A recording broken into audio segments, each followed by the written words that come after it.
নমস্কার সবাইকে। প্রতিদিনের রান্নাঘরে আপনাদের সবাইকে অনেক অনেক স্বাগত। আজকে আপনাদের সাথে একটি রান্না শেয়ার করব, সেটি হলো বেগুন আর আলু দিয়ে মলা মাছের তরকারি। আপনারা পুরো রেসিপিটি দেখে নেবেন আর আমাদের সঙ্গে থাকবেন। আমাদের চ্যানেলটি প্লিজ সাবস্ক্রাইব করে দেবেন আর অবশ্যই লাইক, কমেন্ট এবং শেয়ার করে দেবেন। ধন্যবাদ সবাইকে। চলুন তাহলে দেখে নিই রেসিপিটা। মলাই মাছ দিয়ে বেগুন আর আলু দিয়ে রান্না করব। মলা মাছগুলো কেটে ভালো করে ধুয়ে নিয়েছি। দেখুন কেমন টাটকা মাছগুলা। মলা মাছ খেতেও কিন্তু খুবই ভালো লাগে। আর এদিকে আমি আলু আর বেগুনগুলো কেটে ধুয়ে নিয়েছি। আর এখানে ধনেপাতা আর কাঁচামরিচও নিয়ে নিয়েছি। এখন প্রথমে মাছগুলো মেখে নেব।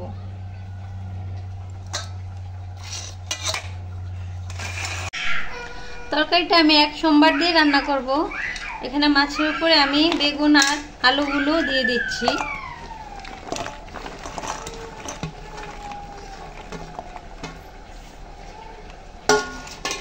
দিয়ে দেব একে একে মশলাগুলো পরিমাণ মতো দিয়ে দেব। দিয়ে দিচ্ছি মরিচ গুঁড়ো,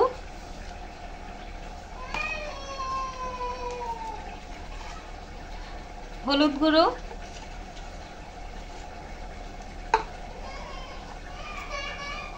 ধনিয়া গুঁড়ো,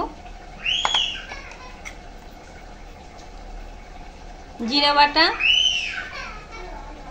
সামান্য একটু রাঁধুনি বাটা, পরিমাণ মতো লবণ, দিয়ে দেব ধনেপাতা কুচি,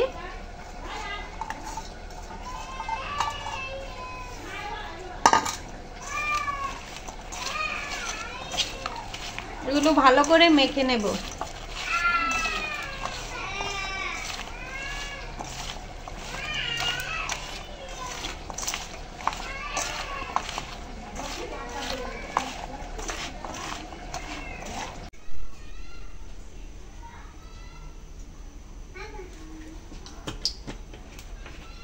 তেল গরম হয়ে গেছে, দিয়ে দিচ্ছি কালি জিরা,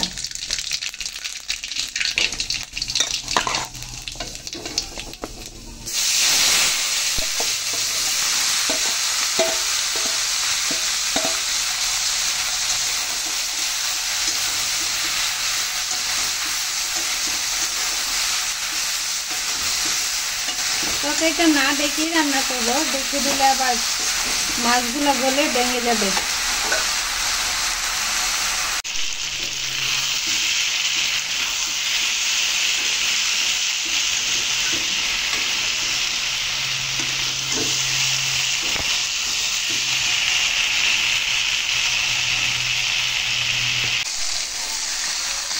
এখন তরকারিতে ঝোল দিয়ে দেব। বেগুনগুলো হয়ে গেছে আর আলুগুলো প্রায় সিদ্ধ হয়ে গেছে।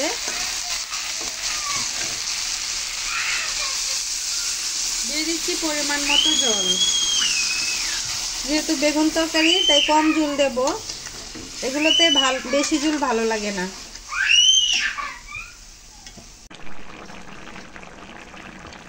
কয়েকটা কাঁচা লঙ্কা কুচি দিয়ে দেব। তরকারি প্রায় হয়ে গেছে, এখন আর কিছুক্ষণ রান্না করব, তারপরে নামিয়ে নেব।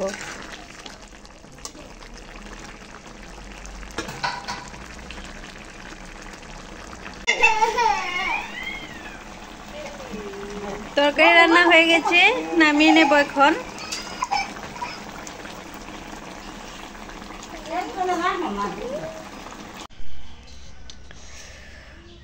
তরকারি নামিয়ে নিয়েছি।